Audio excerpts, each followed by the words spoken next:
আসসালামু আলাইকুম। আমি সুরভি বলছি বাংলাদেশের রাজধানী ঢাকা নারায়ণগঞ্জ থেকে।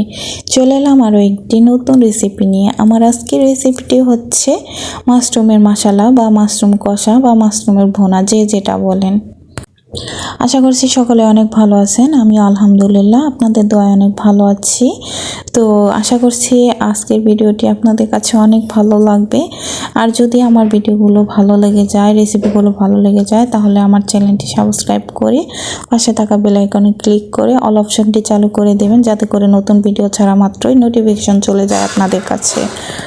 আর যারা অলরেডি এই কাজটি করে দিয়েছেন তাদেরকে অসংখ্য অসংখ্য ধন্যবাদ। ভিডিওটি দেখার শুরুতে একটি লাইক দিয়ে ভিডিওটি কন্টিনিউ করবেন। আপনাদের একটি লাইক আমার ভিডিওগুলো আরও কিছু লোকের কাছে পৌঁছাতে সাহায্য করে। তো এখানে আমি মাশরুম ভুনা করার জন্য এক প্যাকেট মাশরুম নিয়েছি। আর মাশরুমগুলো আমি টুকরো টুকরো করে কেটে নিব, ছোট সাইজ করে। দেখতে পাচ্ছেন আমি কিভাবে কেটে নিচ্ছি। আপনারা আপনাদের সাইজ অনুযায়ী কেটে নেবেন। আমি আমার পছন্দ অনুযায়ী কেটে নিলাম। তো যারা মাশরুম খেতে পছন্দ করেন তাদের জন্য আমার আজকের এই রেসিপিটি। যারা পছন্দ করেন না তারাও কিন্তু শিখে রাখতে পারেন এই মাশরুমের রেসিপিটা। আর আমার আজকের এই রেসিপিটি ফলো করলে অবশ্যই পারফেক্টভাবে মাশরুমের কষা, মাশরুমের ভুনা পারফেক্ট হবে। মাশরুমের এই রেসিপিটা গরম ভাত, রুটি, পরোটা সব কিছুর সাথে অসম্ভব মজা লাগে। না খাইলে বুঝতেই পারবেন না। তো একদিন বাসায় তৈরি করে খেয়ে দেখবেন। এই তো মাশরুমগুলো আমার কাটা হয়ে গিয়েছে। এবার আমি অফ ক্যামেরা মাশরুমগুলোকে খুব ভালোভাবে ধুয়ে নিয়েছি, বেশ কয়েকবার পানি পাল্টিয়ে যাতে করে মাশরুমের গায়ে কোনো রকম ময়লা না থাকে। আর এখানে একটি আলু নিয়েছি বড় সাইজের, এইভাবে কিউব করে কেটে নিয়েছি। দেখতে পাচ্ছেন আলুটা আমি কিভাবে কিউব করে পাতলা করে কেটে নিয়েছি। এবার চলে যাব রান্নার চুলায়। প্যান বসিয়ে গরম করে নিয়েছি তেল দিয়ে। এবার আমি গরম তেলে আলুগুলো দিয়ে দেব। আর আলুগুলো 2-3 মিনিট ভেজে নেব। আর এবার এর উপর থেকে হাফ চামচ পরিমাণ হলুদ দিয়ে নেড়েচেড়ে ভেজে নেব, যাতে করে আলুর কালারটা চেঞ্জ হয়ে যায়। আলুগুলো 2 মিনিট ভাজার পর যখন ব্রাউন কালার চলে আসবে, তখন আমি এর মধ্যে দিয়ে দেব পেঁয়াজ কুচি। এই তো আলুগুলো 2-3 মিনিট ভেজে নেওয়ার পর এর মধ্যে আবার আমি অল্প পরিমাণের চিংড়ি দিয়ে দিয়েছি। চিংড়িটা কিন্তু অপশনাল। আর এর মধ্যে দিয়ে দিলাম পেঁয়াজ কুচি আর একটা টমেটোর অর্ধেকটা দিয়ে দিলাম কিউব করে কেটে, দেখতে পাচ্ছেন। আর এগুলো কিন্তু অপশনাল, আপনারা আলু এই চিংড়ি টমেটো না দিয়েও করতে পারেন।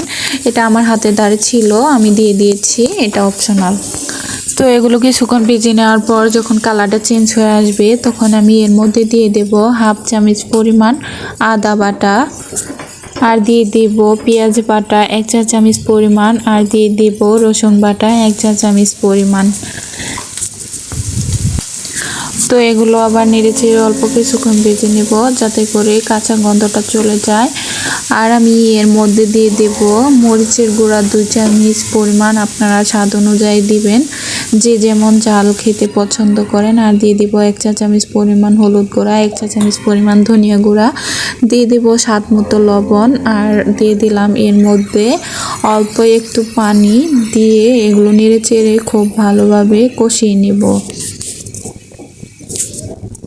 তো এগুলো আমি 2-3 মিনিটের মতো ভালোভাবে কষিয়ে নেব, ততক্ষণের সাথেই থাকেন।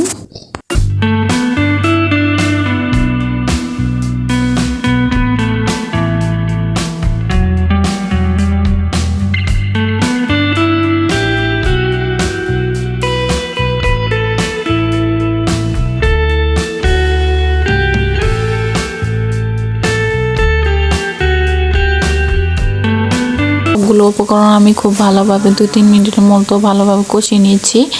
এবার আমি মাশরুমগুলো দিয়ে দিচ্ছি। মাশরুমগুলো আবার নেড়ে চেড়ে এগুলোর সাথে মিশিয়ে নেব।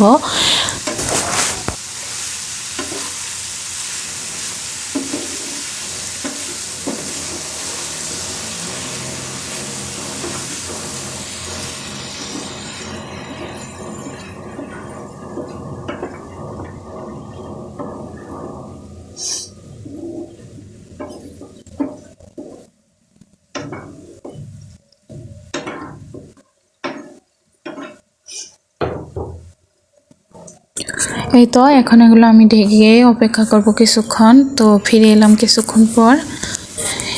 এবার দেখেন এগুলো একটু কি সুন্দর মাশরুমগুলো কষানো হয়ে গেছে। এবার এগুলো নেড়ে চেড়ে দিচ্ছি। আর এর মধ্যে অল্প পরিমাণে একটু পানি অ্যাড করে নেব যাতে মাশরুমটা ভালোভাবে সিদ্ধ হয়। এই তো পানি অ্যাড করার পর কিছুক্ষণ রান্না করে নিলাম। আমি কিন্তু অফ ক্যামেরায় কিছুক্ষণ ঢেকেও দিয়েছিলাম আর চলে এলাম। আর এর মধ্যে কিছুটা গরম মশলার গুঁড়া অ্যাড করে নিলাম যাতে ফ্লেভারটা আরও সুন্দর লাগবে। তো কিছুক্ষণ মিডিয়াম আঁচে রান্না করার পর চুলার আঁচটা বন্ধ করে দিয়েছি। আমার রান্না শেষ, এবার পরিবেশন করে নেব। আমার রেসিপিটি কেমন হলো অবশ্যই কিন্তু কমেন্ট বক্সে জানাবেন। আরও নতুন নতুন রেসিপি পেতে আমার চ্যানেলটি সাবস্ক্রাইব করে পাশেই থাকুন। দেখা হবে পরবর্তী ভিডিওতে, ততক্ষণে ভালো থাকেন। আল্লাহ হাফেজ।